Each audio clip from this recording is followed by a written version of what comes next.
अस्सलाम वालेकुम। यहाँ इस्लामिया के सामने हम लोग का घर है। सुबह हमारे वालिद साहब फांसी लेके मर गए। इसकी वजह बोले तो एक हमारा भाई है, फुप्पू का बेटा है, उनकी वजह से टॉर्चर हो रहे, उन बच्ची को लेके भाग गए।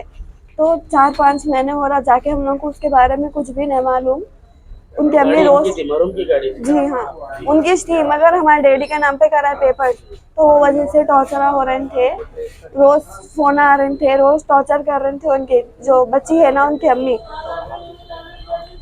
टॉर्चर कर रहे थे। परसों लेके भी गए डैडी को रैन बाजार पीएस में, लेके जाके छोड़ दिए डैडी को गाड़ी की वजह से। फिर आते बोल के बोले थे हमारे छोटे चाचा है, उनको भी लेके जाते बोले, मगर डैडी बहुत टॉर्चर और मिल के डैडी ऐसा फांसी ले लिए। इससे पहले भी ले रहे थे, मगर हम लोग निकाल दिए। मैं समझाई डैडी को, तो मगर डैडी नहीं सुने मेरी बात। तो अभी यहाँ से साबिक़ मिले साहब आपसे कांटेक्ट में है? हाँ, उन्होंने बोले हम लोग इंसाफ दिलाते, मेरे को उनके ऊपर भरोसा है। इंसाफ दिलो, हम लोग को इंसाफ होना। हम लोग कहाँ जाना बोलो, अब हम लोग को कौन देखते। SRT कॉलोनी याकुतपुरा में एक यूनुस नामकारी शख्स का फांसी लेने की तरफ से इंतकाल हुआ। उसकी वजह जैसे ही मालूम करने की कोशिश की गई तो पता चला कि रैन बाज़ार पुलिस के जानिब से हरासमेंट चल रहा था।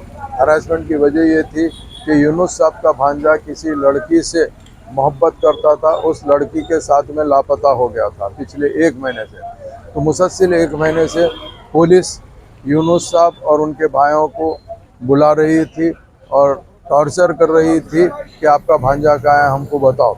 इन लोग को मालूम नहीं था, इन लोग बार बार इनकार कर रहे थे, मगर यूनुस साहब ये टॉर्चर बर्दाश्त नहीं करके सुबह आज फांसी ले लिए। रात को इनको ये पता चला कि भाई रात को पुलिस आएंगे, उठा कर ले जाएंगे, तो ये अपने बड़े भाई के घर पे बीवी और एक बच्ची है उनके साथ में जाकर रात को बड़े भाई के घर रह गए थे। सुबह उठकर याकुतपुरा रेलवे स्टेशन के पास में नाश्ता किया अपने दोस्तों के साथ में।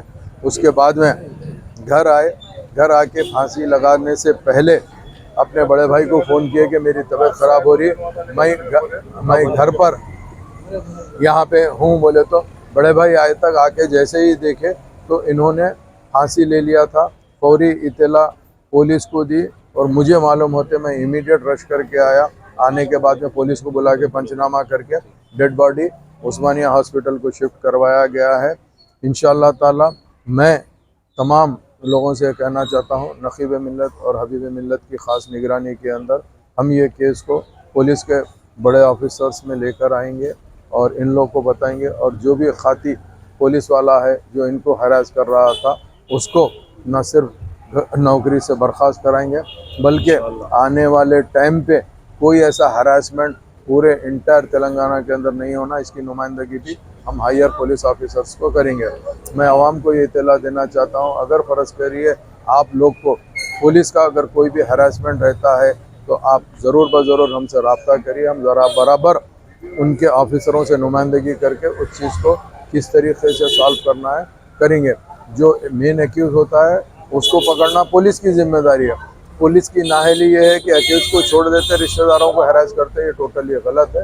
इंशाल्लाह इसके ऊपर बराबर एक्शन लिया जाएगा। बहुत बहुत शुक्रिया।